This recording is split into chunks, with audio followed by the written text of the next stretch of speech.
Mga katrops, welcome back ulit sa aking channel, Sports React PH. At ngayon nga ay pag-uusapan natin ang balitang pag-trade ng Los Angeles Clippers kay Russell Westbrook papunta sa Denver Nuggets. Pag-uusapan na rin nga natin dito sa ating panibagong video ang balitang jackpot nga na po ang Los Angeles Lakers sa free agency.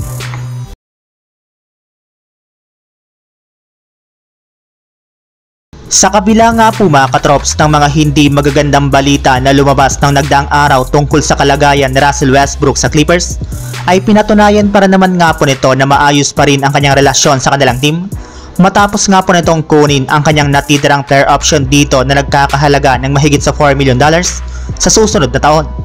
Napag-usapan pala nga po natin mga katrops na malaki nga po ang tsansa na umalis na si Westbrook sa Clippers ngayong offseason dahil hindi nga po nito gusto kung paano siya nila minamanage at binibigyan ng playing time ng kanyang mga coaches sa kanilang mga laro.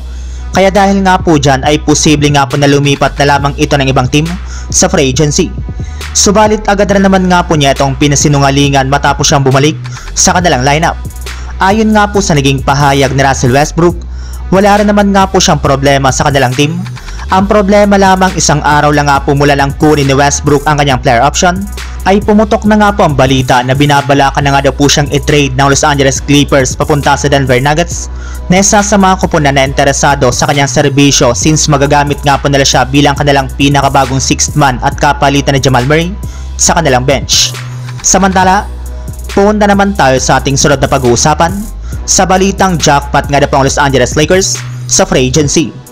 Ayon nga po mga katrop sa ibinulgar na balita ngayong araw, kasunod nga po ng pag-alis ni Klay Thompson sa Golden State Warriors ay makikipag-usap na nga po siya sa ibang mga teams kagaya na lamang ng Dallas Mavericks, Los Angeles Clippers, Philadelphia 76ers at Los Angeles Lakers.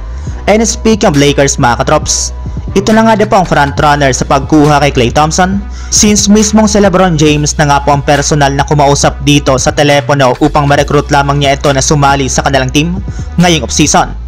Bukod rin naman nga po mga katrops kay LeBron James, mismong ang ama na rin naman nga po ni Klay Thompson na si Michael Thompson ay nire-recruit na rin naman ang kanyang anak na sumali sa kanyang dating team na Los Angeles Lakers. Matagal na rin naman nga daw po niyang pangarap sa kanyang anak na sundin ang kanyang yapak na maglaro sa Lakers. Kaya ngayon nga po na may pagkakataon na ito na sumali dito ay hindi na nga po niya dapat itong palagpasin ngayong offseason. Yes, tama nga po ang inyong narinig mga katrops. Marami na nga po ang tumutulong sa Los Angeles Lakers ngayon para lamang makuha nila si Klay Thompson sa lalong madaling panahon. So yun lang mga katrops, ang handog kong story ngayong araw. Sana nag-enjoy kayo, please like and subscribe my YouTube channel, Sports React PH para sa iba pang story at update patungkol sa NBA. Kita-kits muli sa ating susunod na video.